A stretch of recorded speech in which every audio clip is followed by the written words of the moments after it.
These are going to be videos about motion in the plane, and that's what I'm going to focus on, but the mathematical techniques that are going to come out of that are what you can do with vector valued functions of a real variable.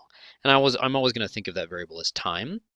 So here's the first case. We want to describe some object, we'll say a particle, but it can be really any object that's where you don't care about its internal structure, moving in a straight line at a constant velocity. So let's say at time t equals 0, it's at some location p naught, p sub 0 or p naught in the plane, and it has velocity v, and it just has always been doing that and will always do that just for simplicity. And that should mean it's going to travel along a straight line in a very uniform way. And we would like to figure out where it is at various other times. So we'd want to say if t is some other time, what's the point as a function of t, or maybe what the coordinates of that point are. So a common way to do this is to turn everything into vectors. There's an awkwardness here that this is a point and this is a vector. So points are dots, locations. Vectors are motions, and those are arrows. And we've talked a little bit about how you can slide those anywhere. They don't really have a fixed location, but they have a fixed direction and magnitude. And it's a little awkward to have two different types of information to mix. And so what's often done, you don't absolutely have to do it, but what's often done and what we're going to do is we're going to turn everything into vectors, because vectors have nice algebra. You can add them, you can scale them, and that's really, really useful. And so what we're going to do is a trick we often do, which is turn a point into a vector by just connecting it to the origin. So we're going to say r naught, the vector, is the position vector of this point. In other words, it's just the separation vector from O to P naught. And the great thing is that if P naught has coordinates x naught, y naught, then R naught has those two numbers as its components.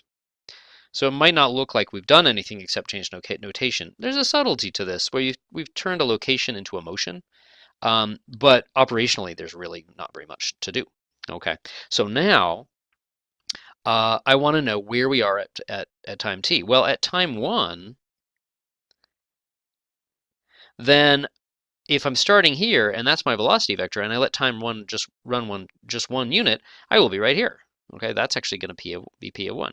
And notice that's vector addition. So p of 1, okay, well, that's a point again. So again, we're going to translate that into, I'm going to describe r of 1, or r of t actually, but in general it's going to be r of t. R of 1 will be the position vector at that time. So instead of my original goal of describing a point as a function of time, it's really going to be a vector as a function of time. The great thing is that if the reason you're using a vector is to describe the location of a point, and it's just the separation vector from O to your point, you can just turn it back into round parentheses and call it a point if you need to. It's a little bit weird going back and forth like this, but again, you never do anything calculationally, it's just changing the notation. So let's see, what's that going to be? This is vector addition. That's R naught, that's V, and so that's going to be R naught plus V. Okay, but that's a very special case. That was exactly at time 1. But to get at time t, it's not much harder. Let me erase a little bit of stuff here. Okay. Because if I'm starting from this point, and I go time t with velocity v, the separation vector between p naught and p of t should just be v scaled by the time. Distance equals rate times time, basically. Or the separation vector is tv. So p naught p of t, that vector is just going to be t times v. And so what we get is p of t. Instead of describing the point, we describe the position vector for that guy, but it's just going to be r naught plus tv. And that's a very elegant way to describe motion. You have this fixed vector that you start at, which is really encoding a position. You have this scale of velocity to indicate the displacement. You add those, and you get your position as a function of time. It's a very elegant use of the two key operations of vectors, addition and scalar multiplication. So for example, if the particle starts at, say, 2, 3,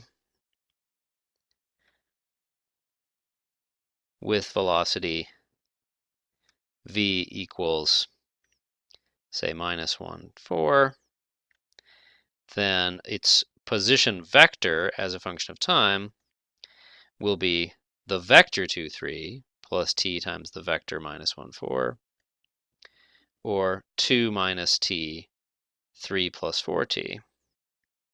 Now, if you want to extract that out or talk to somebody who doesn't know about vectors or doesn't even like things in pairs or anything like that, we could just say, let me just put it up here.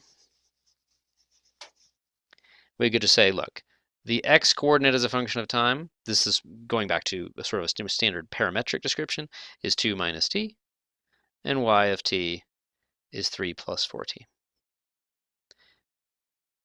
So we would call these the parametric equations. And then this is the vector equation. They contain exactly the same information. The vector equation is a little more elegant and gets you access to some more sophisticated methods. But when you write it in coordinates, it just ends up, hey, what's the x coordinate as a function of time? What's the y coordinate as a function of time? Notice the constant terms are just coming from where the location where you started, and the coefficients from in front of t, minus 1, 4, are just exactly the velocity components. There's no hard calculation here at all. These numbers just show up literally in those 4 slots here.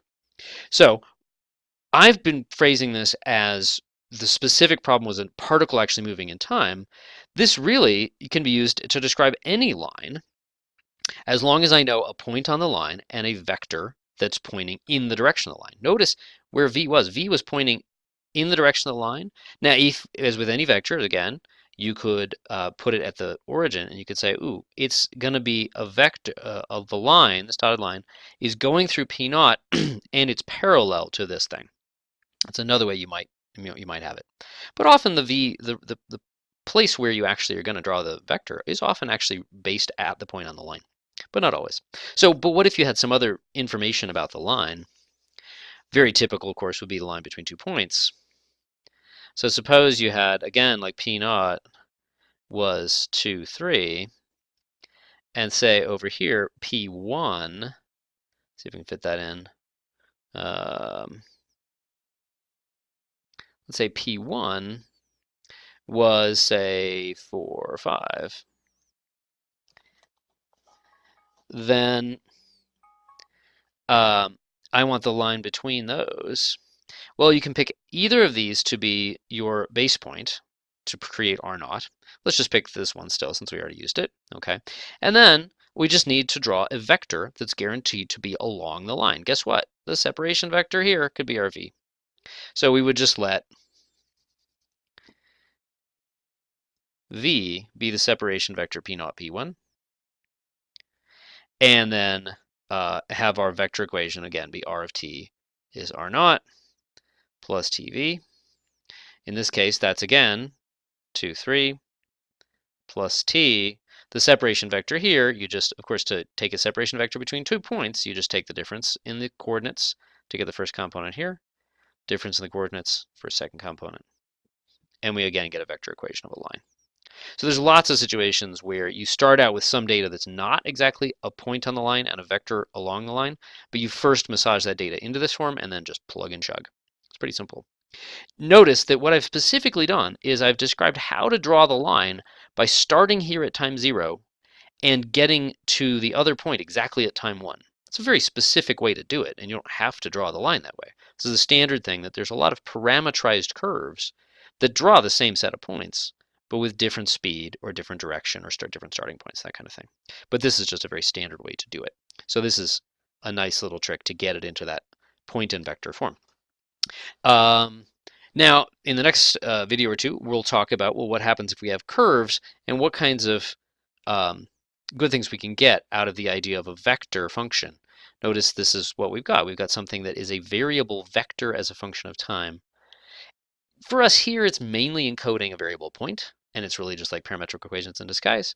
But sometimes what's varying in time might be itself like a velocity or an acceleration, which is really honestly a vector quantity. And so that's where we're going to go next.